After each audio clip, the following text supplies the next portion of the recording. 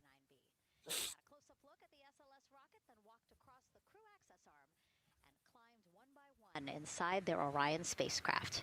After that, teams conducted final checks with the crew before closing both hatches, the crew module hatch, as well as what you're seeing there, the launch abort system hatch. And now we are back live at the pad where the closeout crew is getting ready to leave the White Room.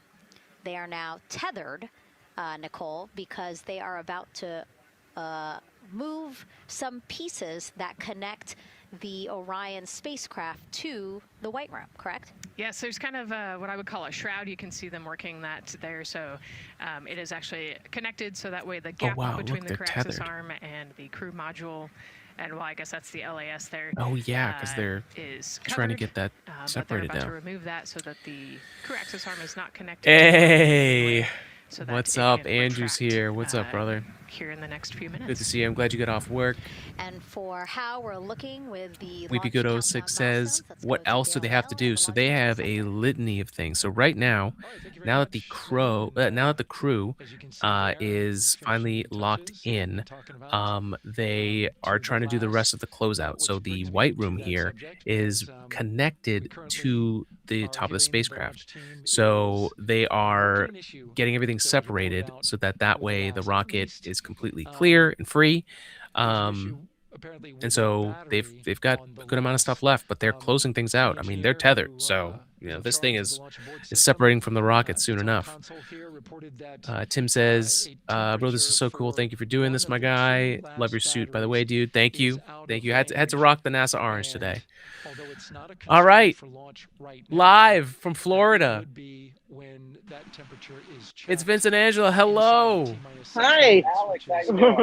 Good. How's it going, guys? How's Florida? It's great. The weather's beautiful. There's a slight offshore breeze. The beach is starting to fill up, and I expect to only get bit here as we get a little closer to launch time. But it's a great day for a launch, for sure. Awesome, guys. Let me pull you up here. Nice. So I'm glad to see that the weather's starting to clear up for you guys. It was seemed like it just kept raining down there. Yes, it was a little worrisome this morning. But the rocket will end up going up right behind us here. So that's awesome. And then out over the here, and we're I don't know probably about 20 miles from the launch pad. But we're gonna feel it. We're definitely gonna hear it, and hopefully we get a really good show. That's amazing, guys. So, how are you guys broadcasting to us today? Just from our iPhone. Dang, I'm impressed. An iPhone sitting on the beach. It's amazing we can do that. It is. Yes, it really is. Oh my God! So So we'll tell probably me. pop off and pop back on, throughout because battery. Yeah, gotta make sure. Definitely. Yeah. So battery right as it goes. I know. And service, you never know down there as the beach fills up and stuff. Tell us more about where you're at. We are just outside Patrick Space Force Base, near Cocoa Beach. So, Awesome. just to the south. Yeah, as a lot of our viewers know, we're full-time RV. Patrick has a RV camp on it. So this is usually where we spend our winters because we love watching all the launches. So we really look forward to this one. But yeah, so we're right outside the gate. And that's where we usually take our photos from too of the launches. We set alarms to get up in the middle of the night. It doesn't matter. Yeah. Every tiny little launch, everything. So that's usually where we take our photos. SpaceX Falcon 9 launch we've watched so far. Yeah, you guys have great time lapses, and the videos you guys have been getting has been awesome. Yeah. Thank you. And then we've been lucky enough too. Some of your viewers might be interested. We've been lucky enough too to be able to interview people like Ron Paulson, who was part of the Operation Paperclip, and just, of course, a lot of space stuff around here too. Yeah. But his stories, we have his video up. His stories were incredible. He does a fantastic job of explaining, obviously, Saturn V and the Apollo missions. But he does, his mind is just as sharp as ever, explaining escape velocity, the fuel, the limitations, and all that. If you have the time, watching that interview is well worth it. I love that interview. Yes, please go check out Fitting and Adventure. Angela, we met at CRS 19 for the NASA Social. Right, just before the world went crazy. I know, literally right before. It was it was one of the last fun things I did out in public before I eventually got myself back out there. Man, it's amazing. It's amazing. Number one, the view that we had on the that was the causeway, wow. Right? Yes, it was. Yeah, that was incredible. It was. We were so close. I remember the docent saying that the only people closer were the fire. And to get in the bus if anything went wrong. I know, because we had to book it out of there because basically everything that would be terrible for you would have been in the air at that point. Yeah. Yes. Yeah. It was an incredible experience to be able to do that. Absolutely, and it's so cool how many people like yourself that I've still kept in touch with from that. It was such a magical few days too, because we had a scrub which people were very upset with. A lot of people, the NASA Social program, it's not just people that talk about space that get to go, and so watching the bus of people have to figure out how they're gonna figure out can I stay here another day and all those things. But it luckily the next day it took off, and it was that was my first rocket launch. That was my first too. Really? Oh my God. First in person too, yes. I was talking, and you said, unfortunately they scrub, and I'm like, well, you gotta stay. Right. You better stay. I think you even called the hotel and was like, I already added the room. Yeah. Man, no, it's you lose so much of it from a video. Obviously, video is great, but there's such a visceral reaction to a rocket launch from the brightness. I didn't realize how bright the actual mission was, and rocket. Never mind the sounds and the pressure you're feeling from that thing ripping through the atmosphere. What gets me every time too is that you see it obviously, and then there's such a delay before you hear it, and then a longer delay even until you feel it. Yeah. And that just the length of those delays is what's incredible. Yeah. Yeah, it's engineering at scale, really, in a lot of ways. Yep. Oh my God. You can't really see on further down there. As you get closer to Cocoa Beach, the beach is completely packed. Yeah. Some of the views they were showing were really starting to get up there. Yeah. And the Titusville and all that. From reports, obviously we didn't see it, but it's just people are stuck in their car because the streets are parking lots because there's just so many people here to watch it. Yeah, we got very good advice to not venture far. Yeah. Yes. Yeah. What's crazy to me is the dichotomy of how many people don't know this is happening versus how many people have gotten down there and are there in person. were you guys there for Artemis 1? We weren't. You weren't. You guys were traveling, yeah. Well, yeah, because we came down here with every intention of staying, but because it kept getting delayed and delayed and delayed, it got to the point we just couldn't stay any longer. So we. I think we were in Key West when it went. Yeah, I mean, I would have loved to have been here, but I mean, it was just Key West and Key West won. So. Yeah. Yeah. How does it compare to how busy it was during those first few attempts? Or how many people I think it was a little bit busier during the first attempts at Artemis 1. And there was definitely more excitement because Artemis 1, you saw like everybody had their signs changed on the businesses along A1A and everything. And you're not seeing that as much this time. No.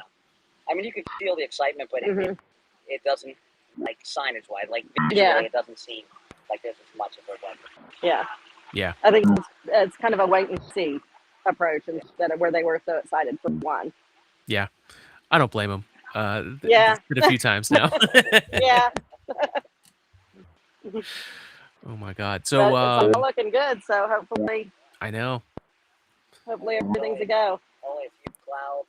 Like I said, a very slight breeze. I mean, it seems like it's perfect. And as we left base, they were prepping for the rescue. You know, just in case. You know, the rescue team was there prepping. So everybody's getting ready now. It's getting real. Like, when they closed that hatch just a few minutes ago, man, does it start to get real at that point? I mean, God, we haven't seen that. And these people are just sitting there on their backs for hours at a time, you know. I can't imagine. It's well, it's just the start of 10 days of sitting in that small area. I know. You better like each other. For real. I know we were talking about like what puts a team together, and it's like, do you pick it even, 2 men, 2 women? Do you just go purely off of, I mean, you got to go off of people working together, obviously, but that whole process must be crazy. Yeah. I know. So 1972, man. That was the last time we did this. And I know you guys big into history and all of this stuff. What does this mean for you guys as far as what this is and all that? One thing, just because it's the first time in any of our life. You know, all 3 of us are younger than 72. So just that it's the first time. Yeah. It's really amazing. And so long overdue. So long overdue that it's just the excitement of seeing it finally happen. Mm-hmm. And then being down here. I mean, like you said earlier, it's one thing to watch it on a video, and that's amazing. But being here and feeling the excitement, being around, you know, thousands and thousands of other people that feel the same way. It's just, I mean, it's that kind of that group mentality that just makes it more special. And like you said, we've gotten up for countless Starlink launches at this point.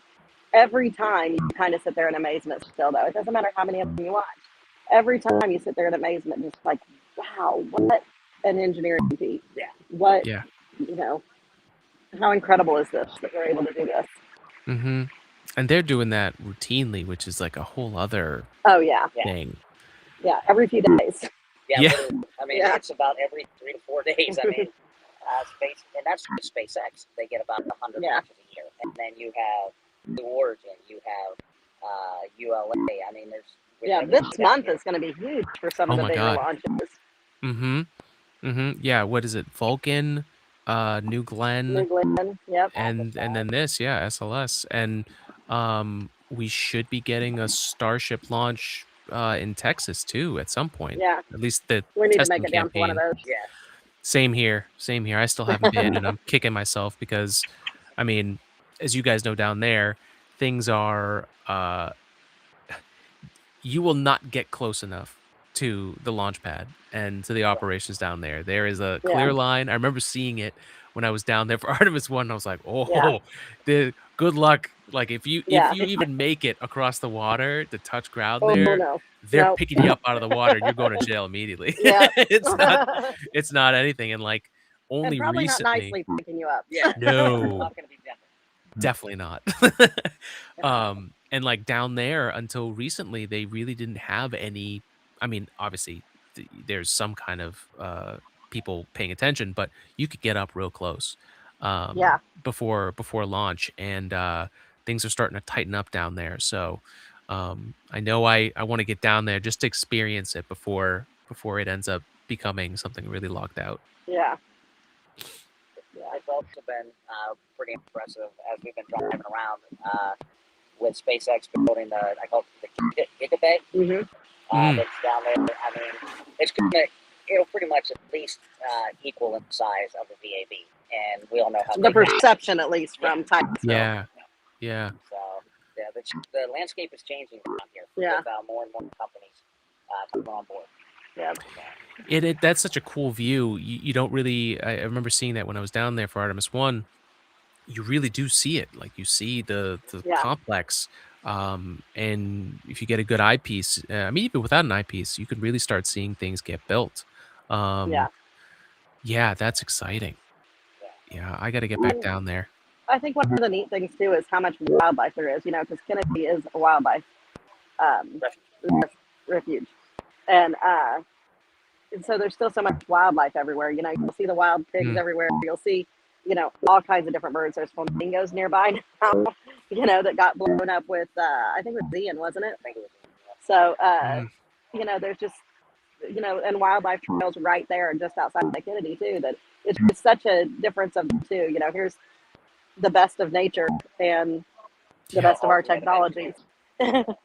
Yeah, such a crazy balance, but I love that is the way that it is down there. Yeah. Yeah. If you guys had to go ahead, yeah. No, go ahead, I was Vince. going to say we want to make sure we preserve the battery. Yeah. So I'll tell you what, we'll start to wrap this up, and then we'll Cool. come back a few minutes before launch time. So go ahead and get with what you're going to ask. No, I'm really glad you guys came on. Thank you for We'll be popping back. in, and yeah, I'm excited to have you guys back on.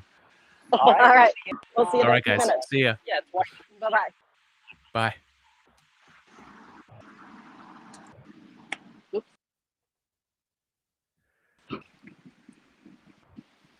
There they are. They're gonna go charge the battery and get ready for launch. Let's get the NASA broadcast back on here. It's very nice to see. Again, I'm here both with those the Artemis 2 flight control teams in Mission Control Houston. The team in the room behind me has been Fitting an Adventure. If you're not following already, please make sure to go follow them on all social media. They are awesome. They are literally traveling the country in their RV. Before launch, if all looks good. From each Make sure you go check them out. flight controllers in this room, Flight Director Judd Freeling will report a go for launch from Houston flight. Upon liftoff, teams here take control of the mission and communicate with the crew. Big shout out to LinkedIn and YouTube. Thank you, folks, for being here and joining in the chat. We'd Be Good 06 says, hope the heat shield holds up on entry. NASA went down the normalization of Deviant's road to justify not fixing the heat shield. Yes. I mean, obviously, we hope that the heat shield is good. We definitely saw the most honest exposure of the issues that they had. We had the, Inspection General report.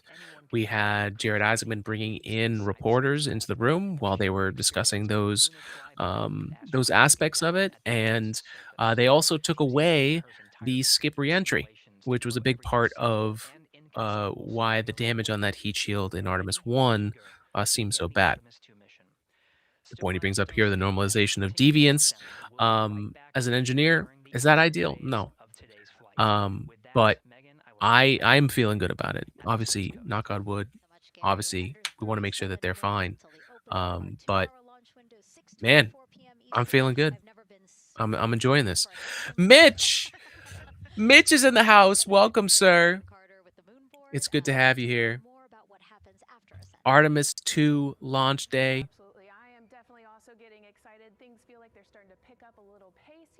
A lot is about to happen within the first 10 minutes of launch, but 36 minutes to launch, folks. After those first 10 minutes, cannot let me believe we're take here. you over here to my mission map so we can kind of jump ahead and let me explain a few things. So, Our I'm main gonna engine grab a cutoff snack is going while to I'm stand here. for MECO, I will and that is pause, so essentially you where don't have the to rocket's deal with job that. is done, and But it is then going to turn the propulsion duties over to our ICPS. we're gonna have the NASA That broadcast. stands for Tell us a little Interim bit about the rocket and Cryogenic everything going Propulsion on. Stage. Yes, Don't Mitch. try and say that too many What times a fast. day! But the ICPS It's good to have you here, buddy. is going to be right here, and that's our in-space propulsion. About 50 minutes into, after about 50 minutes into launch, it is going to conduct that first burn, and that's going to be the perigee raise maneuver. Essentially, what that is going to do is going to raise the spacecraft from a lowest point of Earth just a little bit higher into space, and then they are going to conduct that nice path. It's going to set them on that nice circular path around the Earth. That's when they're going to start to be able to really check out this spacecraft. The Orion spacecraft is going to be able to, like we've talked about, be maneuvered by the crew. They're going to check out those life support systems, and communication checkout's going to be vital at that point as well, obviously. Then they will be conducting that another burn, and that's going to raise them just a little bit higher again. And then they will, it'll be about time for the ICPS to separate, and they will start another lap around the Earth as well. Now, the ICPS, but even after it separates, its job will not be done, because they will have the opportunity to conduct something called the Proximity Operations Demonstration. And this is going to be really important for our future lunar missions, because the ICPS actually has a target on it, and the crew is going to have the opportunity to manually maneuver these spacecraft, like we've mentioned, and practice those docking maneuvers. Now, obviously, they will not be docking for this mission, but that is, again, going to be critical for those lunar missions in the future. Now, all right, after that ICPS has separated and they've done that second lap, they're going to conduct 2 more burns. And what these burns are going to do is set them up to the high enough orbit and a fast enough speed in order to conduct the translunar injection. This is going to be that critical moment and that critical milestone where they are going to produce about 6,000 pounds of thrust. And this is that point that is going to take them out of low Earth orbit into deep space, and it's going to set them on that nice path towards that lunar flyby. And I know we have talked a little bit about why this could be a record-breaking flyby and journey to the moon. And with that, I'm going to turn it back over to Megan so she can tell us just why. Yeah, she's talking about the distance record set by the Apollo 13 astronauts in 1970. They were 248,655 miles away from Earth, and this Artemis 2 crew might surpass that on flight day 6 when they fly around the moon by more than 4,000 miles. Yeah, it's a long ways. It's tough to fathom 250,000 miles from Earth, right? I mean, space, the space station is only 250 miles, and so we're going, I don't want to do the public math, but we're going much further than that. But it's important, right? Because we want to get back to the moon. We want to see the surface. We want to see the far side of the moon. And the way we do that is by breaking distance records. Yeah, and the exact distance record depends on exactly when they launched, like the time, the day. So we'll learn more as we go into this 10-day mission with the Artemis 2 crew. But here we are, 32 minutes, 50 seconds and counting from the opening of our launch window. Feels really, really surreal here as more and more people come to gather on the press site lawn here at Kennedy Space Center. Why don't we take a look at this video that we have here? Some familiar faces who wanted to wish our Artemis 2 crew a safe journey. Reed, Victor, Christina, and Jeremy, you are the real deal. You're flying to the moon for all of us, and we are in awe. You're the true heroes. You are not just astronauts. You are pioneers, venturing deeper into the unknown. But you are not alone. We will be all cheering you on from planet Earth. Hey, I'm Victor Wembanyama, and I play basketball in the NBA. But I'm not only interested in shooting hoops. I'm also interested in shooting stars, dark matter, and all other types of astronomical phenomenon. And to the Artemis 2 astronauts who are shooting for the moon, I wish them good luck and Godspeed. Hi everybody, I'm Ryan Gosling, and I play a biologist who goes to space to save the planet in the film Project Hail Mary. But the Artemis 2 astronauts are going to space for real, and they will travel farther from Earth than any humans in history. Sending all our best wishes to the Artemis 2 crew. I just want to say how proud I am of each of you and how inspired you make me. But it's not just about me. Your mission is going to inspire future generations of scientists, engineers, athletes, and dreamers to do something that they never thought possible. Hey, Hey, it's Roy Wood Jr., and I want to wish the Artemis 2 crew a happy and safe journey to the moon. Well, around the moon. To go around. I know what you're doing. You got to look for a parking space. This is to go around the moon, make sure somewhere to park, and then you park journey. Good luck. It's actually a really good way to explain what how this mission builds. Again, we are hoping to land astronauts on the surface of the moon in maybe 2 years. So yes, we are looking around the moon on this lunar flyby mission to see where we might park. Thank you, Roy Wood Jr. Okay, and as we look at this live view of the rocket on the pad. Thank you to everyone on Twitch who is commenting in, but no, I will not be messaging you on Discord, unfortunately. That is highly risky. And Leah has the best assignment ever, talking to people who are super excited about being here for Artemis 2. Take a look at the crowd. Oh Things are getting real, people. Megan, you talk about the excitement being palpable. I'm telling you, everybody here on pins and needles as we get just about half an hour away from launch. I've been walking around talking to people, and I'm just struck again and again by how many people are here from across the agency. I want to introduce you to just a small portion of the people across NASA who have been supporting this mission. Patty Ortiz, NASA Armstrong Flight Research Center, Orion Program. Orion. Kathy Graves, Glenn Research Center, Office of STEM Engagement. David Alexander, NASA Glenn Research Center, Office of STEM Engagement. Jennifer Becerra, Johnson Space Center, the Office of STEM Engagement. Here we go, right back here. Where are you from? I'm from NASA Glenn Research Center, Joseph Panakitis. Joseph, here Let's we go. Wes Furman from I think it's APL. Greek. Maria Arredondo from headquarters, Next Gen STEM. Mark Robinson, Stennis Space Center, Commercial Space. Stennis. Amira Flores, Armstrong, Office of the STEM Engagement. Molly Kearns, NASA Glenn, Space Communications and Navigation. Matthew Pierce, Goddard Institute for Space Studies in New York City. Here we go, and right over here.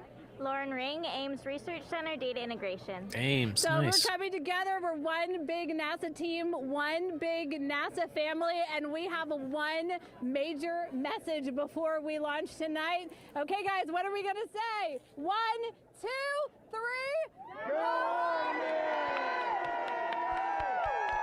That guy up front was not very happy. I don't think he likes being told what to do. Oh my gosh. Oh my gosh, that made me so emotional. That was so inspiring to see. I mean, wow. Yeah, that was great.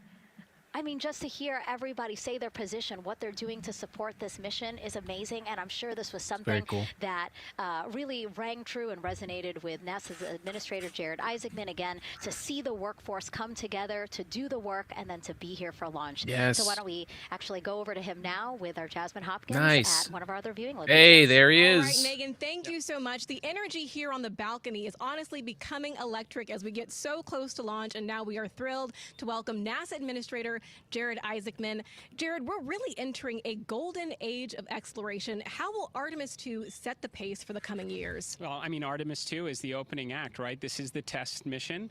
This is getting very comfortable with the SLS rocket, the Orion spacecraft. No humans have ever flown on this before, right? And we're going to put it through its paces. We'll go into Earth orbit for a little bit, make sure Orion's doing okay, and then we are sending them, right? We're going to send them farther into space than any humans might have gone before, 250,000 miles away, and it's going to set up for the subsequent missions. That's why we're going into the golden age of science and discovery right now, because you're going to see a moon rocket launch in 2027 when we do our testing with the lander. We're going to go for the landing on Artemis 4 in 2028, and in parallel, we're going to build the moon base, right? And that is going to be filled with science discovery and tech demonstrations that's going to support the enduring presence we're trying to create on the surface. Absolutely. So honestly, history-making years ahead of us, you know, with Artemis 3 and 4. But first is Artemis 2. What will be our single greatest takeaway from this mission? Well, I'll tell you, I mean, after ignition, to me, the moment that I'm going to be most excited for is splashdown. There's no question about that. Good shoots coming down off the West Coast. But look, I think the takeaway from this is gaining extreme comfort in the Orion spacecraft, right? I mean, this is very different than what we've done for more than a half century, right? I mean, the velocities that spacecraft is going to re-enter at, it's going to be new territory for us. We want to get our arms around that completely. So I would say the performance of SLS plus Orion is everything on this one. We want to make sure we do it in as a safe way as we possibly can, understanding what we are undertaking right here. Bring our crew back, learn as much we can from the vehicle, set up for Artemis 3 in 2027. Right. And Administrator, we've actually had a pretty young audience today here, some kids running around the balcony. How do you hope Artemis 2 inspires that next generation? I talk about this all the time. One of our overarching KPIs that we should always be tracking is the number of people living and working in space. Well, what's another strong number 2 on that one? It's the number of kids that are dressing up as astronauts for Halloween, so that they grow up, that they're inspired to want to join in this grand endeavor, whether they come work with us here at NASA or they join in industry, but they're helping humankind venture out farther, pursue all the secrets of the universe. Yeah, I think we'll see a lot of kids dressed as astronauts this year. And finally, Jared, you've really made it a personal mission to get to know the people behind the work at NASA. Do you have any final thoughts, any final words before today's history-making launch? Yeah, well, one, I want to express a lot of appreciation. I'll tell you what, the 4 astronauts on top of Artemis 2 know this. It takes an army to pull a mission together like this, right? Across all 10 of our centers, all of our commercial partners, the international partners that come together to make this possible. My sincere appreciation for everyone who is currently working the mission right now, so getting them ready for launch, that will be watching over them in mission control, recovering this crew when they splash down off the West Coast. I have complete trust and confidence in your abilities, and everybody else who's not directly working on Artemis 2. Artemis 3 is coming up next year. When this mobile launcher gets back in the VAB, we're going to start stacking. Wow, plenty of excitement ahead of us. Jared Isaacman, thank you so much for being here. Thank you. Thanks for being here. Of course. All right. And with that, let's get back to the countdown with NASA's Megan Cruz. Under 25 minutes and counting from the opening of our 2-hour It's getting so close, launch window. folks. And take a look at. All right, let's pull up the chat here. We've Good brought up something that I totally do agree with here. That NASA is essentially taking old space shuttle hardware, right? That was saved and put aside in storage. Could have been, right? These space shuttles could have been in a museum, but instead, years ago, when the SLS was created or designed to be created, it was more politically beneficial at that time to allow the old contractors to keep their jobs and keep supplying those RS-25 engines. But that meant that they weren't building anymore, right? They had to go through what had already been built from the space shuttle program. So in a lot of ways, every space launch system launch is an expendable rocket.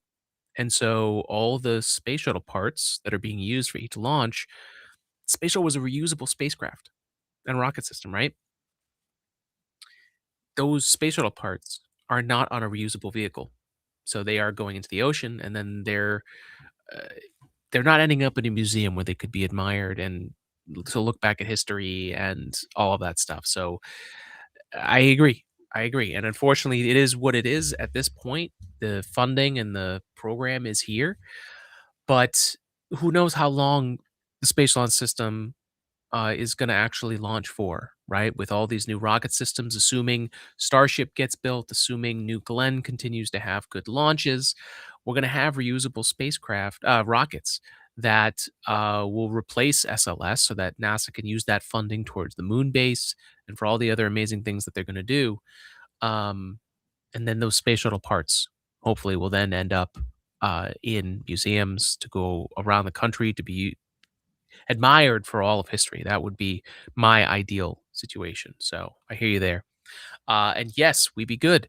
We will be covering this entire mission. I don't know if we'll be streaming for 24 hours. We definitely won't be streaming for 24 hours if there is a broadcast. But every moment we have, I have very lucky that I have the opportunity to follow this. So please make sure to subscribe to us wherever you're watching right now. We also have our podcast, Today in Space, that is at 409 episodes at this point. So we have been covering space for a very long time. And the fact that I'm sitting here in a jumpsuit covering the first return mission to the moon since 1972 is an absolute honor. So you betcha that we are gonna keep covering this mission as it's live. So as long as we've got a live feed, uh we will be following along. So please subscribe, follow along as we get closer to the start of this adventure. TL minus 21 minutes and 20 seconds. And thank you, Tim. He says, amazing podcast, by the way. Well, thank you, sir. I appreciate that.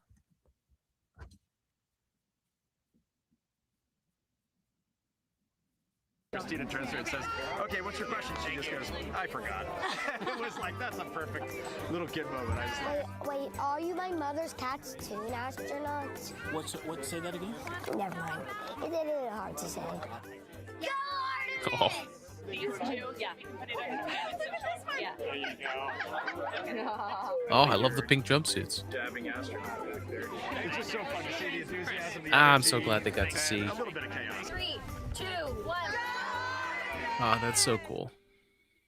Wasn't that so cute? I love kids and their excitement and, even just being real. Like, I don't remember what I was know. gonna He goes, ask. but I'm glad you're here. Now here we are. Space Man. Center Houston. The crowd has exponentially grown. I don't think I've lived. From in there, probably an hour ago. I mean, when I was a kid, I loved the idea of astronauts, right? And then the idea of working for NASA was such like an amazing thought when I was a high school and a senior in high school. I wasn't a high school. That's a building. I'm a person. But the fact that astronauts are becoming something that kids are looking up to again, these people that are bigger than life, right? That are disciplined and hardworking and, on mission and doing a service, right? For the rest of us, exploring space, especially NASA astronauts, right? There's something special about them being NASA astronauts. So I think that's beautiful to see them hanging out with the kids beforehand. We've got those astronauts still slugging it out at the top of the rocket, going through whatever it is they have to, right? Think about the mindset that you're in there for hours, right? Preparing for this moment where you take off into space on this incredible adventure around the moon. You're doing it for the first time in over 53 years. Most of those original astronauts aren't living anymore, unfortunately. So you think about this moment that you're on, that you happen to be, one of the 4 chosen for this first return mission, right? The first step for us to begin a lunar campaign and explore through the Van Allen belts, right? And going into what would technically be called deep space, at least from an engineering perspective. The nerves, it's just amazing as someone that's done a lot of work looking into stoicism and trying to get a better, using that as a way to have a better control of my own mind and efforts on a single day. There's something about being an astronaut, right? Being going on this mission to right to perform, right? You've got science that you're doing. You're not just there on a ride. You're not just there to enjoy yourself. You're there for work. This is your job. You're a professional astronaut, a professional NASA astronaut on the first mission back to the moon. And to hear that they've been taught all these techniques about dealing with their nerves. You saw Christina Cook in there looking at a notebook, right? So what does Christina have written on that notebook, and how is she dealing with her own nerves? And how each of them must have their own approach of dealing with lying down for hours before you even have the chance to launch off. But luckily, they only have 17 minutes left before we are going to launch off. So that is incredible. Tim up here says it really is like shipping off on a sub. Now that I think about it, because you're going to be hidden from the world until you come back. Yeah, it's crazy. It is crazy. And as we get closer to launch here, look who's back. Hey. Hello. What's going on, guys? Not much. It's getting closer. The anticipation is building. Oh, man. Yeah. I am getting nervous.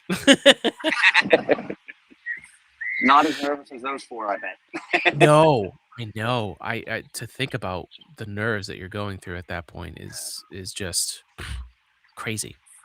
Yeah. Yeah. Just I can't even fathom what they see. I Yeah. mean, looking out of that window and that's amazing. Yeah. Re-entry is going to be crazy too with all that Yes. plasma. Yeah. Yeah. Man.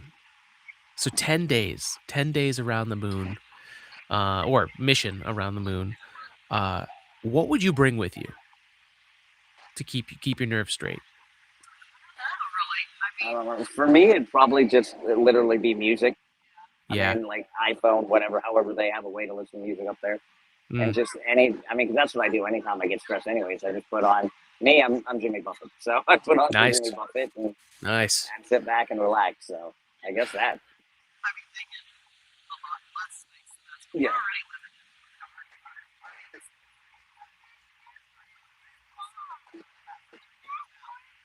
Oh, Angela, you keep cutting out there. Sorry.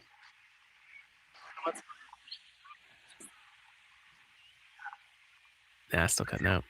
Yeah. Sorry. Oh man, I hope it's probably just everybody Vince's here. is good though. So maybe just yell into Vince's ear now. What she was comparing, she was saying that obviously they have less space than us, but we've lived in a 38-foot fifth wheel for about 3 years now, give or take, and so we understand how space is a premium, and you can't take much and all that. Now we get to step outside, which they don't have that Right. luxury. Right. But yeah, you can understand how everything has to have dual purpose and as small and compact as possible. So Yeah, absolutely. I think so one thing that I would bring that I was just gonna take from the movie Interstellar is like sounds from home, right? Like the birds outside, maybe my cat purring, right? Different things that remind me of home. And then I thought of this as you were talking about Jimmy Buffett, but like something natural, organic, like grass or something that I can touch that just reminds me of being back on the ground. Maybe a stone or something. I don't know. yeah, Yeah. I can definitely see that handful of sand or something. Yeah, just whatever. Ooh, yeah. Yeah. Oh, the FOD people would hate that.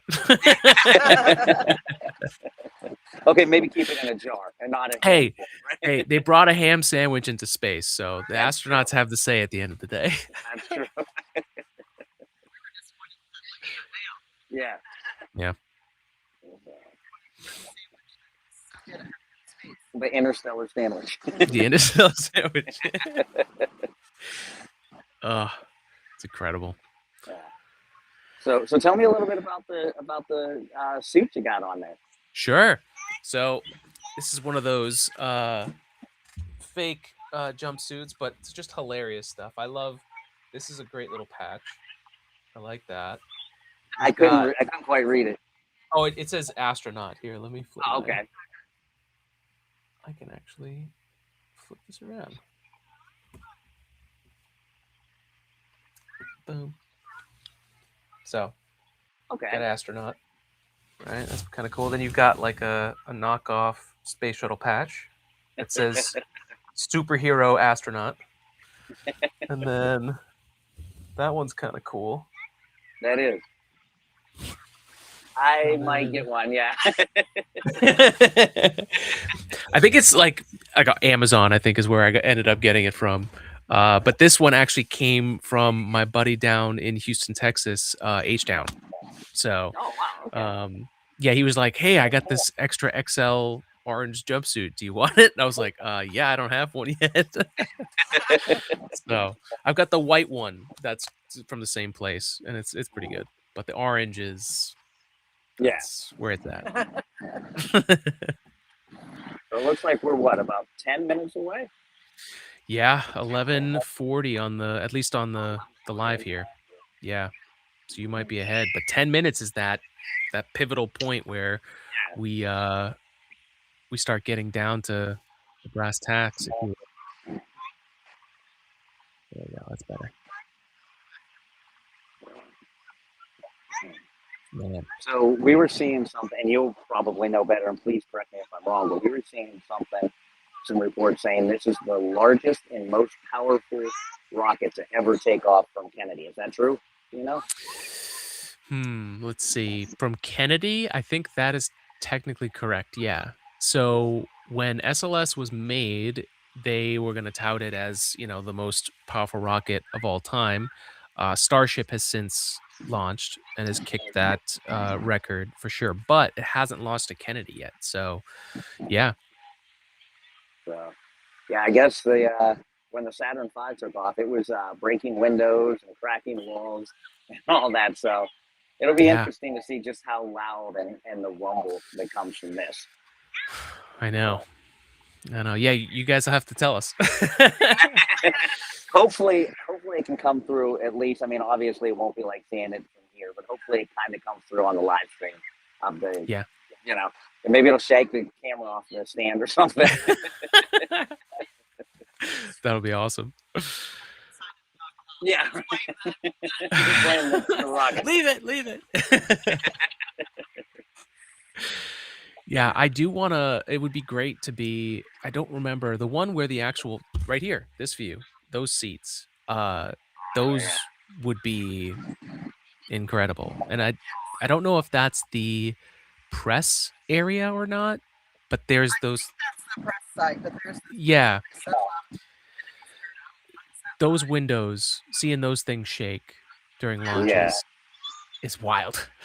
You're like, how are those things not breaking? Like,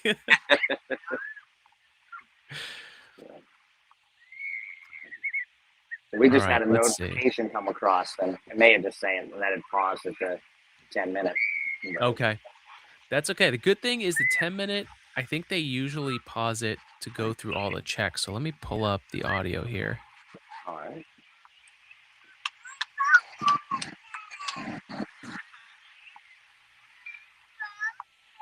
Yes, sir, that's correct. It is 1/10 hertz. Yeah, so from our perspective, the allowance is effectively up to 30 seconds, up to 3 samples based on the 1/10 hertz. This is not an LCC violation, I believe. Yes, sir, I would agree with that at this point. Copy that. Oh, they having communication issues again? 232. I don't think they have. Is that what that is? We're trying to verify, but. So last time they were on the pad, for some reason they were having communication interference. So they're talking about hertz. I'm assuming that's what it is. And I guess for both KUS and COSE, do we have lock now? That's affirmed. We do have lock for COSE. A lot of initials and acronyms that I don't know the meaning of. Yeah, so from an integration console perspective, we did have a temporary loss there within the allowable, and per the requirement, let's go. And this is Houston Flight. We have lock and we have good telemetry here in GSC.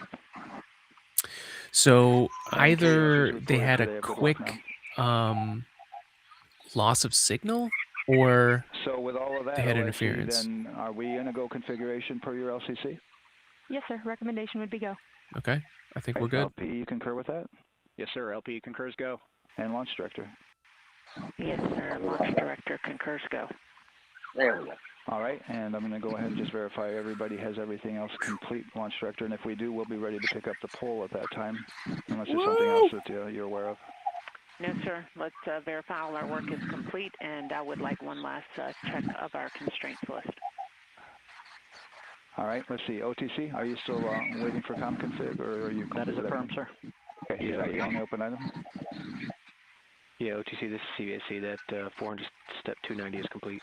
Copy. Okay, so OTC, you're complete with all your work? That's affirmed. All right, copy that. STC?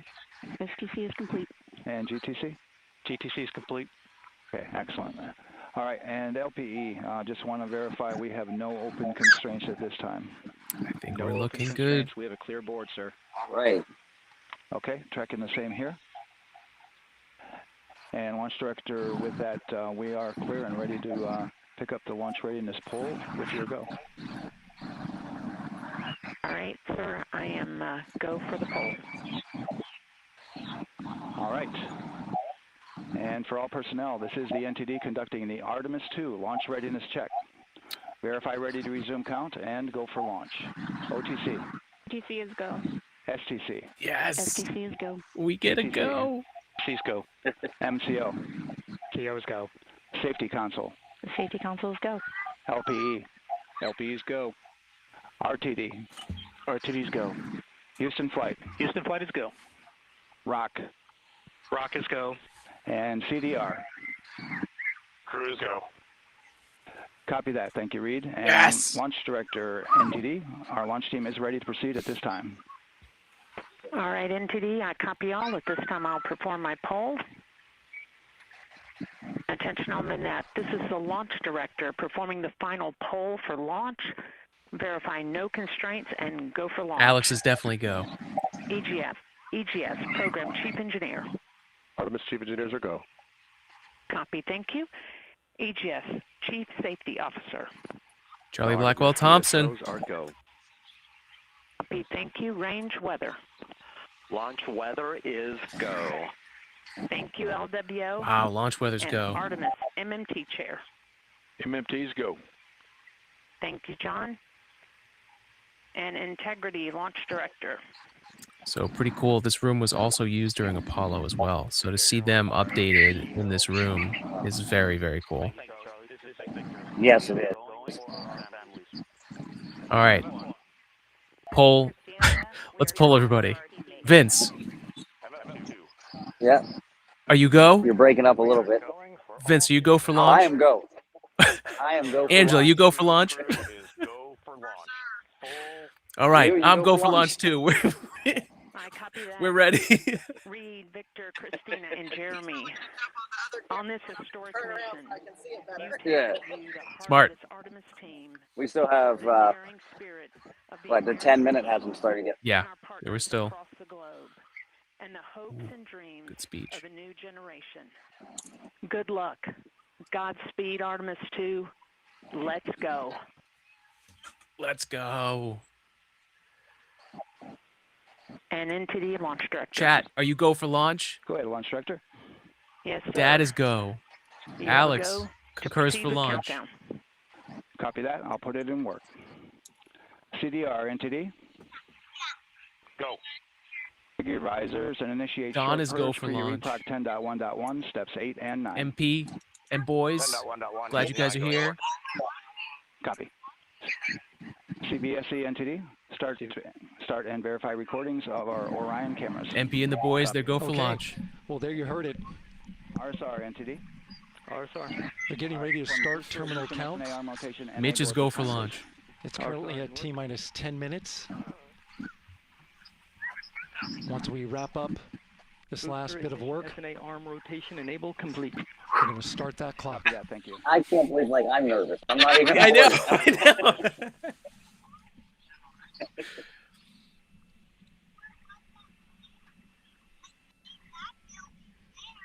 All the phones are out. That's different from the Saturn V days. Oh, speaking of, I did check because We Are Good was saying that Saturn V was the most powerful rocket launched from Kennedy Space Center. It's very short. Actually, Saturn V was 7.6 million pounds of thrust, which is still an insane amount of power. This was with the S-band transmitter SLS on the squeaking Orion. in just above that at 8.8 million pounds of thrust. So technically, the most powerful rocket launched at Kennedy Center. So you are correct. Those numbers are just hard to comprehend. Bananas. Crazy. Impressive work by the launch team. So we have a 2-hour window. Now, SLS does need solid rocket boosters in order to do that, but you know what? That's okay. You get the thrust how you get the thrust, you know? And ECL will be waiting for your verification on the short purge. Doesn't matter how you get there, as long as you get there. And for all personnel, Yeah. once we get that At this short point, purge yeah. verification, we'll verify that we are clear to go, and then we'll proceed with the terminal count. How crazy has it been to watch just over the years because you guys have been following this for a long time, like I have. Like, just all the back and forth, and what are we doing? Is this gonna happen? Yeah. And we're here. Yeah. Yeah. So, yeah, I don't know. It's just time estimate. It's hard to put into About a minute. words because, like you said, or like Angela said, it's like about time. Yeah. You know, we're finally going back to the moon after 54 years. So it's amazing. Yeah. Yeah. So going into the launch window. And hopefully we'll be here for Artemis 3 Yeah. as well. And fingers crossed I'll be down there for Artemis 3, so we can hang out. Yeah. Just wrapping up. You know, I have a suggestion final work. for the are you guys sharing headphones? And once Yes. that's completed, you'll hear NASA What if you guys Test Director switched and Jeff had them Spaulding between? ask Because if for you had them on ground the launch sequencer ears between you guys, it operator might actually help do both to go ahead mics. and start a clock. You were breaking up. You could say Oh, that sorry. again. Yeah, if you guys like Ground traded launch earphones sequencer is an and ears application so that they're both in the software middle. Traded that earphones. runs on top of the That might launch help with the control sound. system in the firing room. Acts like a conductor of an orchestra, executing Let's do a hundreds comm of check. commands in precise order and How we do it? timing. It's all autonomous. Entity CCL 212. I'm losing you, but it might be my and we're it might be me. our constraints.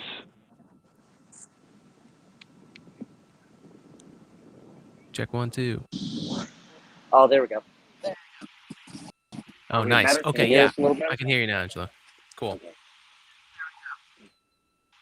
Hopefully you can still hear him All too. right, and we're clear from cutouts. And with that, we're Yeah, I gonna can resume hear the you. I clock can hear both of you guys. Okay, good, momentarily. good. And CGLS, you can resume the clock on your mark. GLS copies.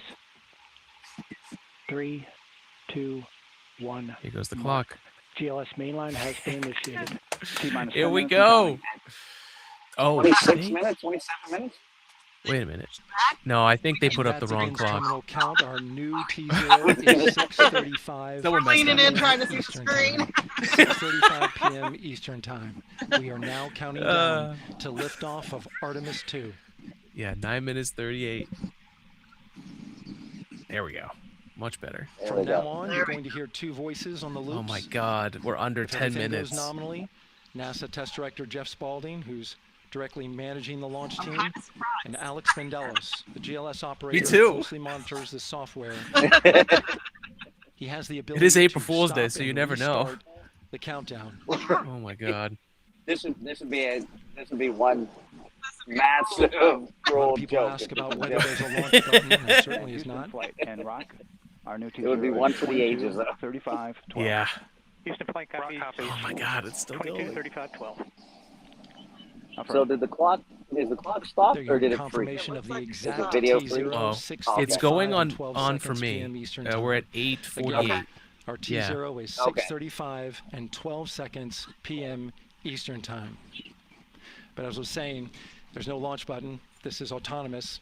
But there is a button that keeps you from launching. 30-second and that button delay in allows my the GLS broadcast. operator to Sounds pause the about right. countdown outside of terminal count. All right, and so the during chat's terminal gonna know count if and we submit a launch. Oh, hold you guys will know to the before next holding I do. point. That's So for the sure. clock won't stop right away. If there's an issue, we'll go to the next Okay, stable smart. holding point.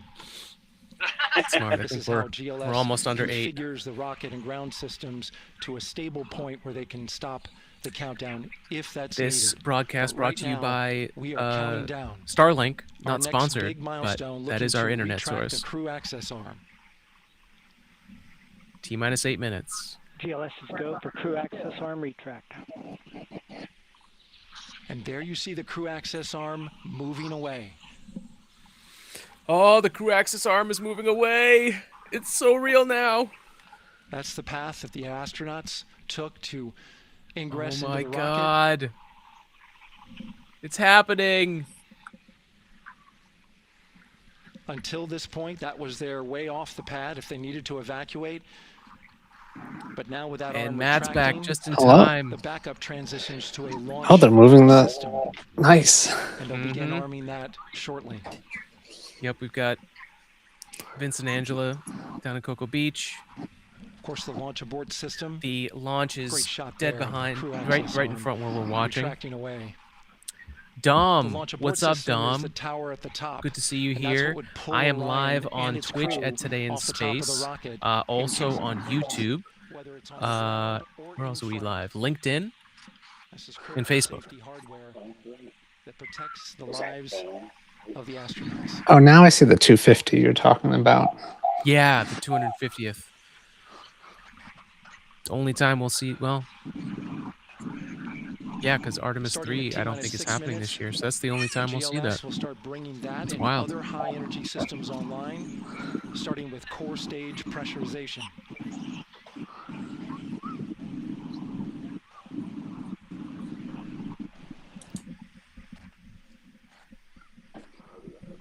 Good to have you here, Dom.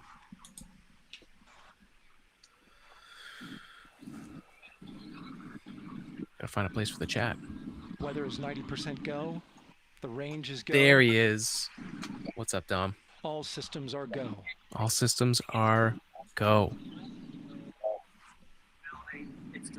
GLS is go for core stage tank pressurization. I think it should be That means kind the of in replenish valve between for the that liquid building hydrogen and that tank has building. now I think it should closed, kind of be right in the and middle. that tank is beginning to pressurize to flight levels because that hydrogen is naturally boiling inside the tank.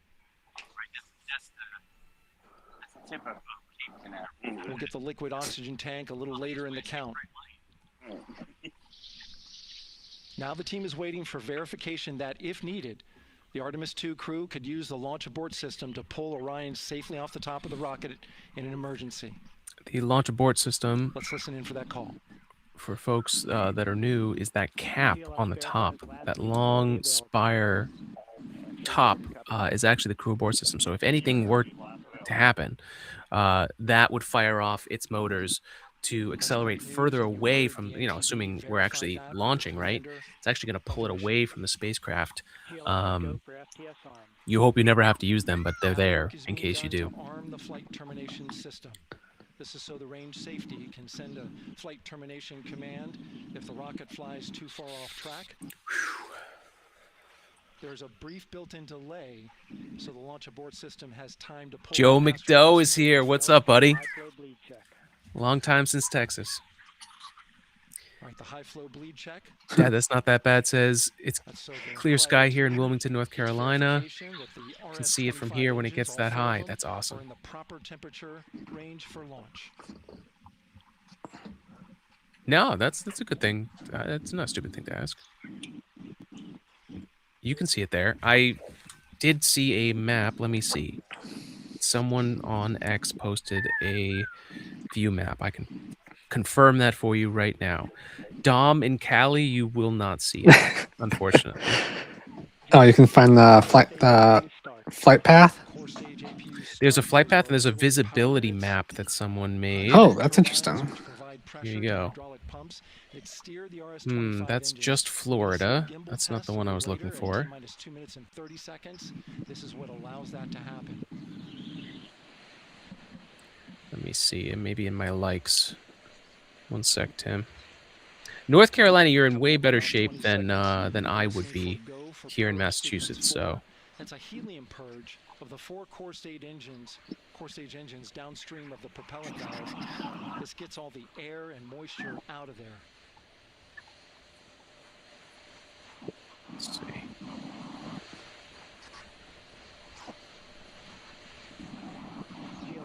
Man, I must not have liked it, but there's a chance. There's a chance. Oh, Michelle is here.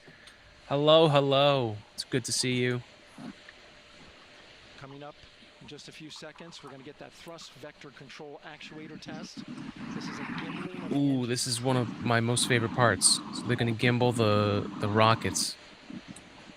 And even cooler, they do that this close to countdown? Oh, yeah. Yeah, make sure those things are moving. Shuttle Heritage, one of them built from little engine dance. shuttle parts. There they go. And there you see them move.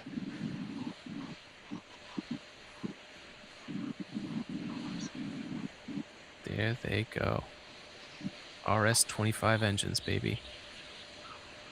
Now we're going to start moving the power from both the upper stage and the lower stage of the rocket to internal, taking ground power away and now going to battery power. Crazy, right? Switching over power from basically wired to self-contained. Like, oh my God, we're under 2 minutes, folks. 1:50 left before launch. 1972, December of 1972, Apollo 17. That's the last time that we had a launch. I don't. Sorry. And if all goes well, it was the last time we had a launch to the moon.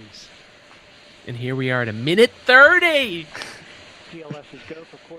Oh my God. All right, there's the rocket's core stage, which houses 3 flight computers, is now on its own power. We're so close. There's no more hold time. They really keep it on power till last second, huh? So we'd have to recycle back to T-10. Keep all the batteries charged. Yeah. Makes sense. Ground operations is a whole thing. Under 1 minute, folks. Right now the rocket does not know what the T0 is, but coming up at T-33 seconds. T-50. Ground launch sequencer. I don't know how well you can onboard see it autonomous through the launch camera, sequencer, but or ALS. everybody's standing up. Everybody's getting more excited. But honor Everybody any is holds ready that could come down from here in ground. Cocoa Beach. Now, shortly after Insanity. liftoff, Houston will take Folks, control. thanks to The Vince and rocket my Angela, colleague Fitting an Gary Adventure. Jordan We will have a take over live view commentary. on the beach, 20 miles away. Right in the middle of that screen, down the beach is where it'll be launching. We have the NASA broadcaster on our left here, and Matt and myself are up here. Thank you for being here. Where did the countdown clock go? Lost the countdown. Where is the countdown clock? It's not even on the main There it screen goes. yet. Sound suppression. Oh my God! It lifted off. Oh my God! Can you guys see this? 10. Is it coming through? Is your screen frozen, Alex? 7. Mine isn't. RS-25. Oh my God! Live view on the left. 2, Broadcast 1. underneath us. Booster ignition. There we go. And liftoff. Vince, it looks like the service is just struggling to come through, but totally understandable with everybody watching right now. Oh my God. Good roll pitch. Roger, roll pitch. We're going to the moon! Houston now controlling the flight of integrity on the Artemis 2 mission around the moon. Oh, there it is. There it is. Holy crap, yeah. Wow. On time, passing 30 seconds into the flights. Yeah, we can see the plume guys. Oh my God. Target milestone. Mission Control Houston seeing good performance. That's crazy. Space Launch System core stage. Integrity. Look at that 30 arc. miles in altitude. Yeah. Traveling more than 1,200 miles per hour. Guys. What?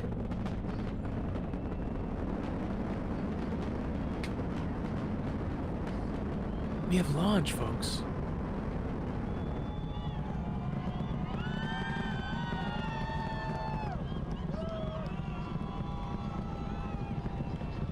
Mission elapsed time, passing 1 minute, approaching max Q.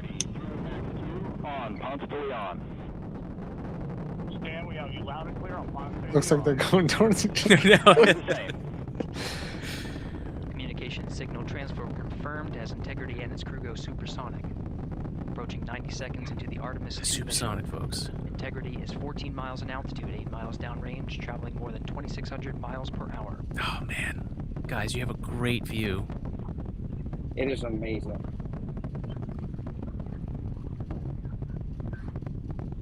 As well they should, MP. This is history. Okay, 1 minute, 50 so seconds of mission elapsed time, standing by for main engine throttle down to 85%, ahead of solid rocket booster separation, expected at the 2-minute 9-second mark. So really, really important thing there, right? They're pulling back on the throttle from the main engine of the rocket so that those solid rocket boosters can separate, right? You're dealing with less and less atmosphere, but you're still dealing with drag, so you don't want to just be punching the engines. Oh, look at that view! Oh my God. All right, side boosters have jettisoned. Good tracking, NASA. Yes, and they got a downrange camera. Stage RCS ready. Copy all, Stan. Wow. Integrity, SM priming complete. SM priming complete. minutes 45 seconds of mission elapsed time into the Artemis 2 mission. Thrusters on integrity and upper stage confirmed in a ready state ahead of service module fairing separation. Wow, we're almost at fairing That's wild. 3 minutes into the flight, integrity 49 miles in altitude, 78 miles downrange, now passing 5,000 miles per hour. There go the fairings. Fairings deployed. Oh, you can even see them, yeah. Yeah, NASA really updated their tracking for this one. Copy, jettison. Team Eco 8+02. We see you sail on board, Stan. And Houston has There we you go. loud and clear on Tidris at the Carmen line. Nice. Carmen line, the edge of space. 3 minutes 50 seconds into the flight of Artemis 2, Wiseman, Glover, Cook, and Hansen cross the boundary to space with good comm checks. GPS signals acquired after last jettison now working on internal checks to verify accuracy. Flight dynamics officer analyzed the time of main engine Guys, you cutoff guys had an confirmed at amazing 2 view. seconds, time of MECO. It was, well, you can still see the plume. Right here. It's wild. Yeah. It's crazy. Wow. Oh man, that view is amazing. What was the sound like from where you guys are? It wasn't as loud as I expected. Honestly, I expected, I mean, it was loud, and I don't mean it, but I honestly expected it to be louder. I think I built it up in my head thinking it was like going to shake me off the ground or something. You didn't hear anything until it was basically the dot. Yeah. Yeah. We see the sail, and we have a beautiful moonrise. We're headed right at it. It was amazing. It was incredible. And we were here with thousands of our new friends. Into the flight, Commander Wiseman confirmed has visuals of his destination. GPS guidance, navigation, and control software finishes. So what view did you checks have? and Because I sends to heard you say, navigation "Oh my channels. God, that's an amazing view," and downrange view and all that. So Yeah, well, it was so cool because while you guys were showing us the downrange view, it's the first time I've seen a NASA mission with a down rocket view, like SpaceX does. We haven't seen that, so to see that for the first time was just like, oh my God, they did it. Oh, I didn't know that. I'm so used to seeing the SpaceX launches with that view. Yeah, no, they've been light years ahead of everybody in that, so it's so cool to see them do that because, I mean, why not? I think they have them on there anyways, so I'm sure it's a communication thing, but, you know, come on. SpaceX provides all the views when they do it, too. Integrity looking good at 6 minutes. that is, wow, that is just awesome. Sail on board, Stan. I'm so glad that it was daytime when it launched. This was like the only date that was going to happen. I love it when it's at night, and I love it Yeah. how it lights everything up, and I would have loved to have hit Integrity, as a 78 long exposure miles shot. in altitude. Fair enough. Oh, yeah, Fair that would have enough. been really cool. Yeah. Nominal So, I'm but just, it was for a me, good launch, so. yeah, it's like, the idea was like for the public, right? It's like a daytime launch is the thing that's going to get the most thing, but 6 minutes 40 you're right. seconds of It mission would make great elapsed time. pictures. Shutdown plan is Yeah. as Great expected. footage. I mean, maybe it's a little selfish looking at it that way, but it would have been amazing. I don't know. So, We better start packing up though, because we're gonna head. We just have to go literally across the A1A to get into the gate of the base, but I think we might be waiting. 7 minutes of mission yeah, because there's a elapsed lot time. of people parked alongside of the A1A. And I just saw everyone in every scene on the footage get up and move. So yeah. Yeah. Yeah. Everybody's flooding out of here. At the 7-minute 30-second Well, mark. guys, thank you so much for coming on and sharing that with us. That was so Well, cool. thank you. Thank you. This was amazing. And all your information, you taught me so much stuff miles per hour. today. Oh, Appreciate man. it. It's an absolute pleasure. Well, good luck, guys. Get home safe. Thank you. All right, take it easy. See ya. Bye. The window is now open for an abort once around option that would target splashdown in the Pacific Ocean. Still following nominal ascent at this time. Oh, that's awesome, Dom. So you guys have seen maybe the jellyfish, like what we're seeing now, but with the sunset coming through so that it looks like some alien craft is About 10 is seconds going by. remaining That's until the that's main engine awesome. cutoff of the Space Launch System core stage. Standing by for confirmation of MECO and core stage separation.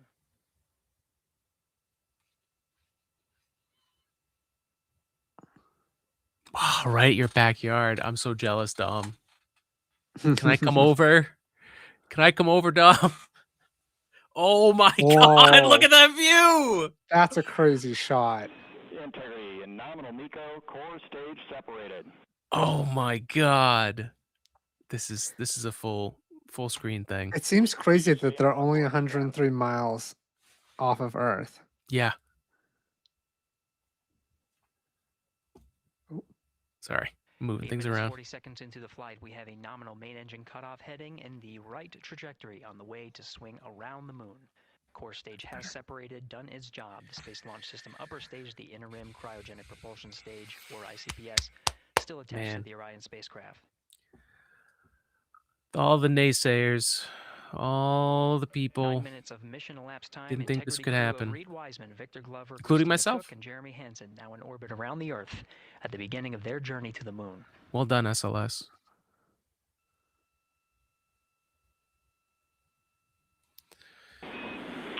Only 242 Looking ahead to PRM miles numbers so far to per go. pad. Are we there yet? Going 18,500 miles per hour, which is 1,000 miles per hour faster than the space station. Capcom Stan Loves Interesting. now reminding the crew that the Tim, thank you so much Perigee for being maneuver here. time of ignition is as expected. Oh my prior God, to Dom. booster ignition.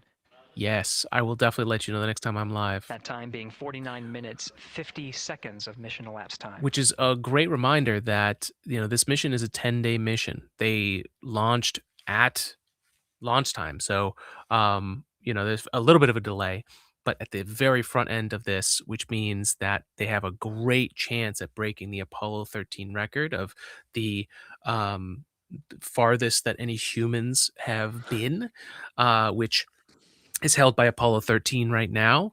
And so we will be live to cover the rest of this mission, right? So they're going to be going live from the spacecraft. So that's going to be really cool. We will be live. Dom, I will let you know because that would be a really cool thing to see. But man, we're here. This is happening. They're starting to deploy things too. Yeah, I hope we get to see camera footage of the solar array wings opening. Yes. Yeah. So this will be interesting because I don't know how much of it is ground-based to ground-based, right? They don't have like the Starlink constellation like SpaceX does to have consistent communications. So some of this is ground stations that are relaying that communication. So yeah, hopefully we do Passing get that. 11 minutes of mission elapsed time.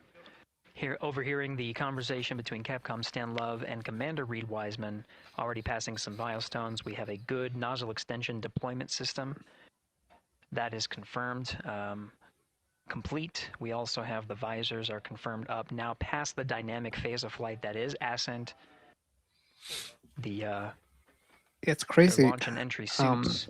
How much more of a show that SpaceX puts on, like the amount of cameras they have and now not as needed. Everything. Like right now, we're just looking at this, simulation photo. And later in today's mission, they will, when SpaceX would be, we'd still be seeing aircraft and other things too. Yeah, it's some of the most underrated parts of SpaceX, and what they've done to just push.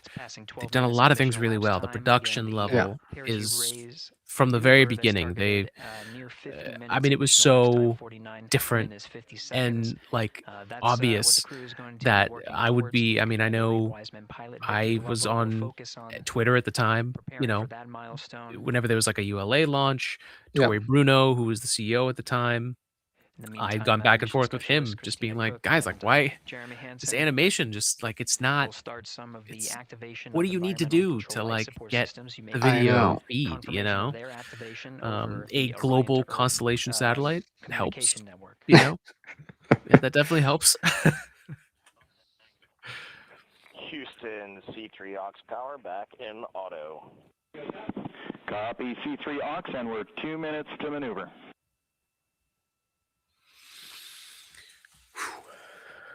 Man.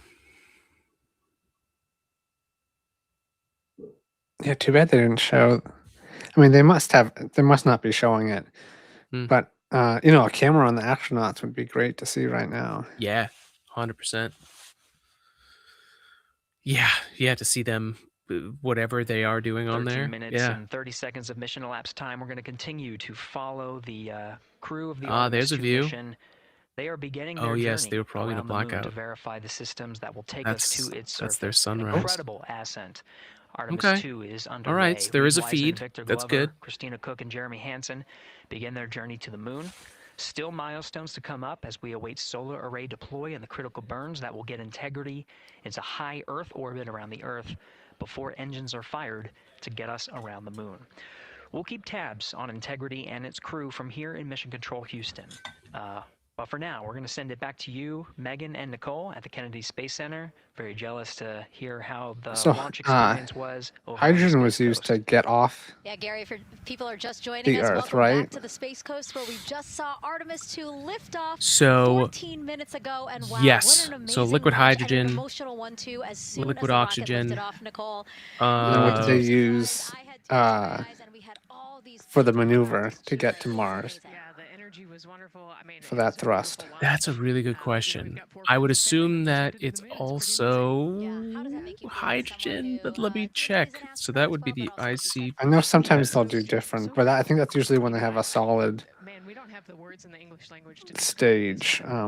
They probably won't be using solids. Yeah, they usually don't have that for to get off the Earth. Yeah, and you can't stop them. Once you start them, they go. So like, it's a really good question.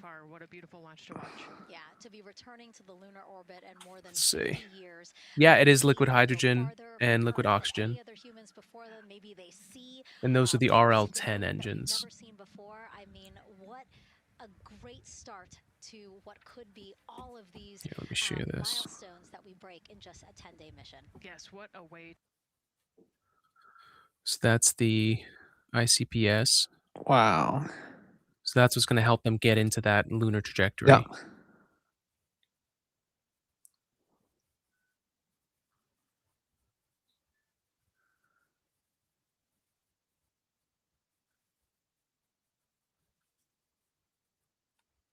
Good amount of thrust. Of the Earth, and you could see the sun peeking over. One of my favorite views from space, and I can't imagine what they're looking at now, and I can't wait to see what they're looking at in about 5 or 6 days. Yeah, and you know, I know a lot of people are like, you know what, I'm surprised this launched on the first try because yes, yes. It's wild. We were ready to go, and I think it's Yeah, they had a lot of prep. What a wonderful surprise! They had a lot of prep, man. It did, you know, it's and good. it kind of surprised me as well. But you know, it's just a testament to the team here that has been working so hard on Artemis. You know, Artemis 1, we learned a ton of lessons. We learned a ton from the wet dress for Artemis 2. We were able to go in, fix those things. We even had a couple mishaps today, not mishaps, but a couple, you know, anomalies today that the team creatively came up with solutions for. It's just a testament to the teamwork that gets us to the moon. And so we can continue to watch Christina, Reed, Victor, and Jeremy on their way now to the moon in Earth's orbit and awaiting the next in-flight milestones, deploying Orion's solar arrays. So why don't we get back in with Mission Control and Gary. Hey, thank you, Megan. Again, we're following along in the action. It is a long day. They have a number of procedures they need to get to immediately in their timeline. And Integrity Houston, cross tie is on board per the ETSI-DEM. Copy. There you go. We copy Houston. Thank you.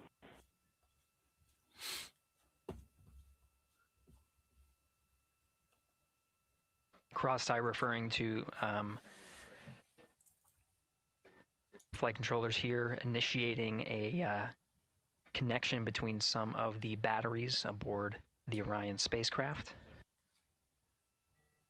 allowing for an even distribution of power. This is the flight control teams that took us through ascent of the Artemis 2 mission today. Right now we're, as you see, passing 18 minutes of mission elapsed time. The Orion spacecraft integrity and the interim cryogenic propulsion system are maneuvering tail to sun. It is in this orientation, this attitude. Integrity anywhere until not momentary prop caution.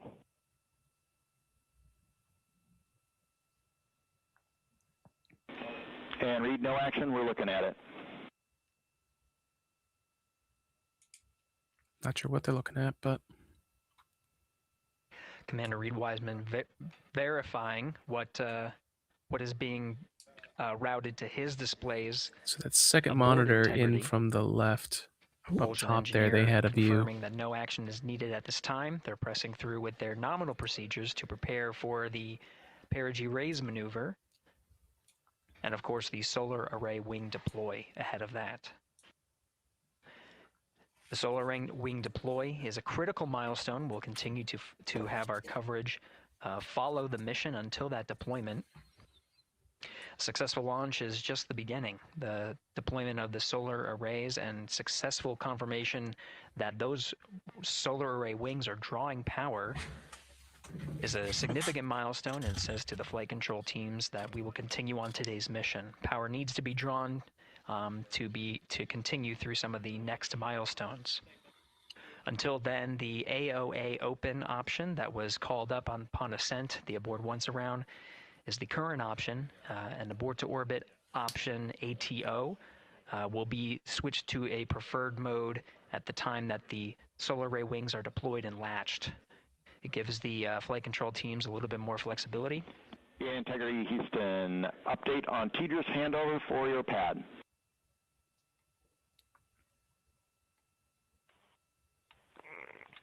Give us just 1 minute. And Stan, you can read it. Ike is ready to copy. Roger. TDRS handover east to west expected 1 second earlier at 5:1 minutes 26 seconds. It's the handoff of the ground stations.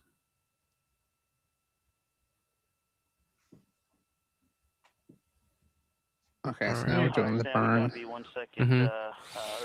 They're doing. Oh, so solar arrays have already opened then. I guess so. Yeah. Starting deploy. Thermal knives are firing. We concur. Thanks for the report. They can feel it. Read back what was it, 23,000 pounds of thrust? Integrity has maneuvered tail to sun. The RL-10 nozzle on the end of the ICPS is pointed towards the sun, and the solar array deployment sequence has begun. Okay. Okay. With the deployment confirmed, it'll be several minutes until they are what is called in a latched position. Once they are latched and confirmed to be drawing power, they can switch the mode to ATO and continue along the mission. The teacher's handover at the pad, that message meant the crew was provided some preliminary numbers of when to expect handovers between the tracking and data relay satellites. Currently orbiting Earth at an altitude of 545 statute miles above the Earth, they are in a near-Earth network communication system. The tracking and data relay satellites, geosynchronous satellites that are stationed about 23,000 miles above the Earth. John's here. What's up, buddy? After the apogee raise burn that occurs later today. Wow, STS-1. The burn itself will put them in an altitude that surpasses the range of the tracking and data relay satellites, and they will transition to the deep space network today. STS-1, was that Young and Crippen? And integrity for prop messages, we see 2 temperature measurements right near the line. It's that momentary message you saw earlier. We're going to suppress those. It's CM helium heater 2 T1 and heater 1 T1. They're going suppressed. Integrity, thank you. We see the same. The legacy, baby. Yeah. There it is, STS-1.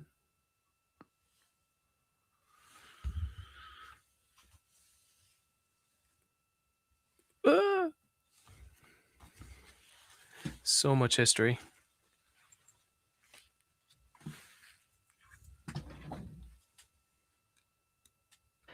This is Mission Control Houston, passing 23 minutes of mission elapsed time into the Artemis 2 mission. Crazy. This is after a launch that began at 5:35 and 12 seconds Central Time, 6:35 and 12 seconds p.m. Eastern Time. Right now, the orientation you're seeing from our aero visualization that translates some of the telemetry that we're getting from the spacecraft and puts it into a model so you can follow along on some of the milestones that we are following here. The RL-10 nozzle that you see at the left end of your screen, though it is currently not firing, that nozzle is pointed towards the sun, and the solar arrays are currently deploying. From this visualization, they look fully stowed in a position. Integrity, we are happy to report that Jeremy has the O2 sensors on. Copy O2 sensors. That is a good sign. Again, Commander Reed Wiseman and pilot Victor Glover overseeing the deployment of the solar arrays. And we'll follow the attitude maneuver changes ahead of the first burn of the ICPS engine, the perigee raise maneuver. Integrity Houston, we see 4 saws deployed and latched, ready for ATO preferred. Yeah, we're almost there in the procedure stand, and we see the same thing. Hart, what's going on over on YouTube? And Integrity Houston, What's going we on? are Welcome. seeing a 7-second miscompare between the MET on Orion and ICPS. We'd like They've everything down to the read second. us the MET Yeah, from your crazy. center status bar and for the ICPS on StackSum. And then, like, they know, like, well, if this goes wrong, you've got to do this. And it's just like, go to this You probably page. have this many seconds to correct something, right? Yeah. And they run sims, you know, they'll mess up the mission and have them go Yeah. through everything. So it's precisely aligned with ICPS MET. Copy, thank you for that. We'll investigate a ground issue. And Houston Integrity, ATO preferred set. Copy, ATO preferred.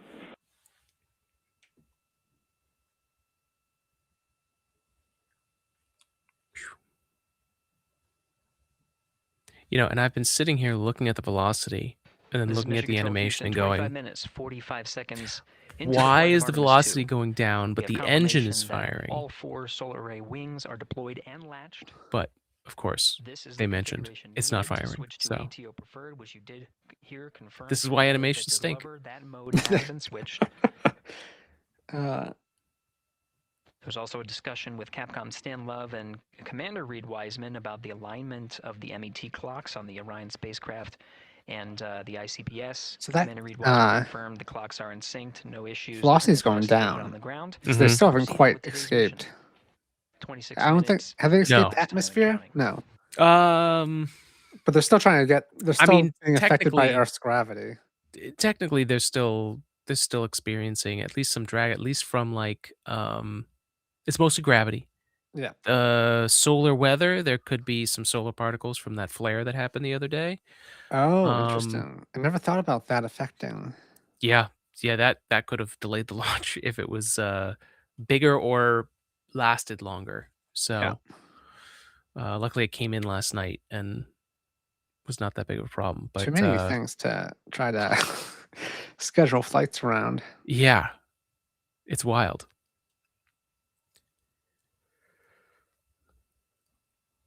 Because the last thing you want is to get up there and then you fry all the electronics and, you know.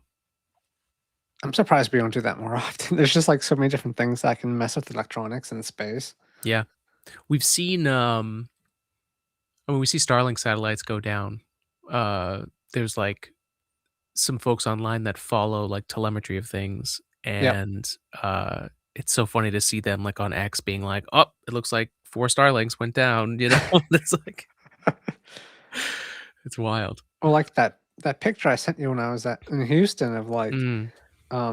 just super small debris This is hitting Mission Control sheet Houston. metal. We're It's approaching just 28 minutes of mission elapsed time into the Artemis brutal. eats mission. through it. It's crazy. At this point, we've had a successful liftoff from the pad. Yeah, they did. 5:35 p.m. and 12 seconds p.m. Central Time, 6:35 and 12 seconds p.m. Eastern Time. We've had a good main engine cutoff, core stage separation, and a good trajectory to begin today's mission. Right now, the spacecraft has maneuvered tail to sun. We're standing by for another maneuver to maneuver into the burn attitude. This is where the RL-10 engine of the ICPS is pointed in the correct orientation for the perigee raise maneuver. We did hear confirmation that the perigee raise maneuver time of ignition has been confirmed per the pad, which means it was the predicted time prior to liftoff. Integrity for GNC, we're taking channel 1 to unfiltered and to BFS. Do you know exactly what the perigee raise maneuver is? So basically they're doing this around the Earth right now, right? Yeah, they do the they're trying to slingshot, raise right? the perigee, right? So they're trying to get into more of an Oh. elliptical orbit and then I see. slingshot to the moon. Yeah. Reading up to the crew of Integrity. I didn't know there was a name, a particular name for that. From channel 1, standing by for confirmation. Yeah, so the different parts of orbit, so perigee, apogee. Oh, okay. We'll receive Yeah. confirmation when, and as at least watching to confirm. Clay's here. He said, guys on NBC using the word explode a few times. Not the right terminology for rocket launch. Agreed. Agreed. Maneuver to barrel roll. They already did their barrel roll, luckily. So, no more planned barrel rolls at this time. Inside 20 minutes at this time. Someone would call it a controlled explosion, right? Yes. Yes. I mean, that is what they're sitting on top of. Yeah. Crazy. And it's crazy, too, to think, like, every time you turn on your car, that's just a controlled explosion that you're using to drive. Yeah. Flight controllers Wild. here in Mission Control Houston will continue to evaluate that everything is good before committing to that burn. Things you think The about perigee raise maneuver does raise the perigee, the as an lowest point engineer. in the orbit, from 15 to 100 nautical miles. The 100 nautical mile mark is needed. Spock came up with that in Star Trek 4. Slingshot around the sun to time travel. That's right. That's right. I think Superman did a similar thing. He spun the world backwards. Yes. Yes. Yes. I watched that recently, actually, for the first time. I was showing that to Sarah, and it was hilarious. It's a piece of its time. The story's still decent, but you could just tell. No, the Christopher Reeves movie were pretty good. They were good. They were Get good. into the correct position before firing that. MP, I'm so main glad you're engine on here. the ICPS. The pad had a TGERS handover. This is the tracking and data relay satellites, east to west. They are geosynchronous satellites that are positioned around the globe. And as Orion makes its way around the Earth right now, So geosynchronous above the would west mean coast of that Africa, they at an follow the altitude of surface about of the Earth. So they're, 923 statute miles. positioned above a certain place. So Yeah. as this is going, they're kind of going by these satellites. So that's The perigee raise what they're maneuver is talking not about there. Executed at the perigee. It is rather executed on the actually closer to the apogee. But what it does is it raises the perigee on the other end of the orbit to 100 nautical miles.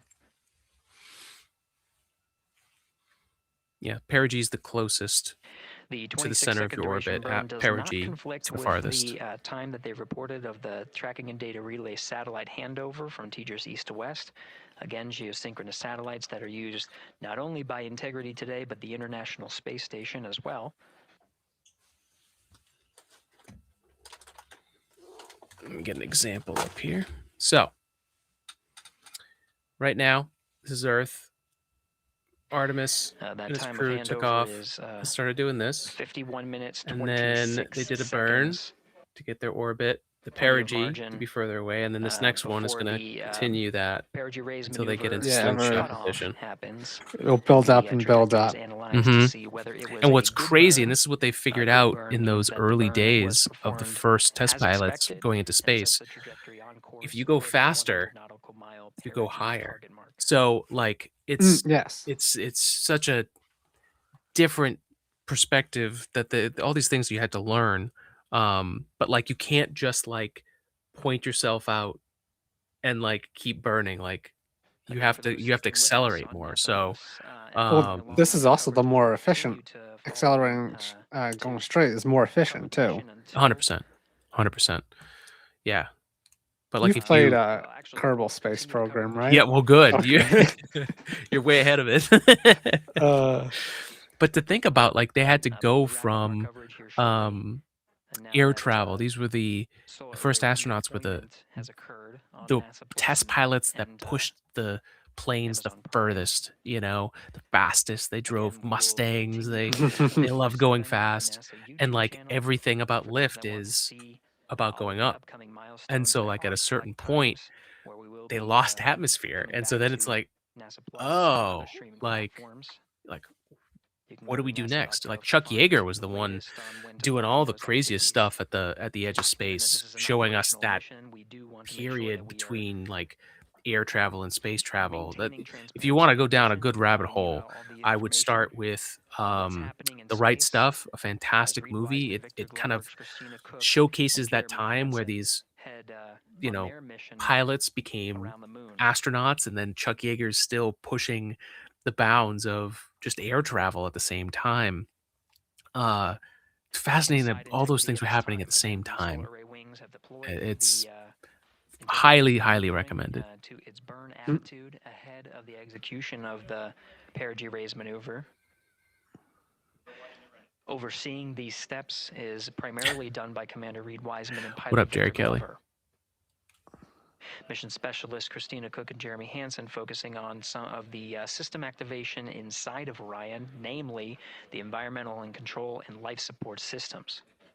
God, think about that, right? You're like, okay, we're on this rocket, we're on our backs for 4 or 5 hours, and then you're getting in position to slingshot to the moon, and you're like, we got to turn everything on. You do this, get the space toilet up and running, like all those. What, they don't have a all on, all off button on their iPad? Nope. Nope. Extends 10 flight days. And then even though it's a short mission, they're still doing. I think they're still going to try to do daily exercises and stuff too, right? Yep. But during some of the astronaut-specific press stuff, they were actually saying that some of the downsides of the capsule is that they're limited in how much workout time they have because of the CO2 buildup, because they have to vent it and they only have so much fuel, so they can't keep venting carbon dioxide because they're using fuel to counteract. So crazy problem. Interesting. Yeah. Back to when I said, why don't they just bottle it up and use it for something else? It's a really good point. I mean, what's really interesting is right now, because of all the new NASA ignition stuff, they've got requests for information stuff out there. So as they're doing moon-based stuff, they're actually looking for new research. So that actually might be a cool thing you could apply for, and just put your idea and be like, what could we do with carbon dioxide? I mean, that's valuable for a mission. Anything to recycle anything on board is stuff they're looking for. Yeah, we've gotten to 98% recovered water on the space station, which is crazy. It needs to be like 99 something for us to be confident about Mars. But so how much water do we actually take on? Like, how much did they probably bring for this mission? Probably a lot, but that's a really good question. That So, I mean, how much do you? that'd be like a non-negotiable. It's like, how much do you need to have enough to keep? Well, up front, and then to continue recycling. Well, and what they've probably done is they've for each complement, for each crew, they've probably tracked that over time as they've had the crew, so they're able to kind of monitor and predict, like, well, how much water will these people need? If they're controlling how much working out they're doing, then Yeah, the sweating too. You'd lose Yeah. probably a lot of, well, not too much, but it's still a decent amount. I'm gonna see if we have an answer for that water question because Water's heavy. it is. And they have to use, because a lot of their stuff is almost like military rations too. So they're adding water to their food. Mm-hmm. Yeah.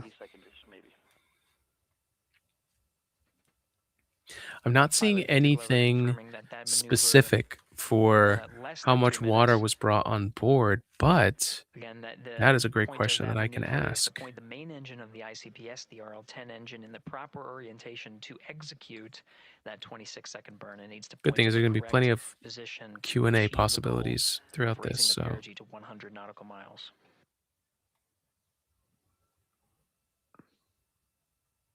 You heard some of the environmental control system activations over Orion to Earth.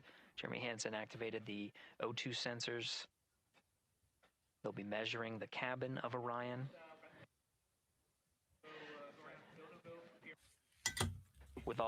During all of the activations here on the ground in Mission Control Houston, John says, why did Chuck Yeager never become an astronaut? Never thought of that.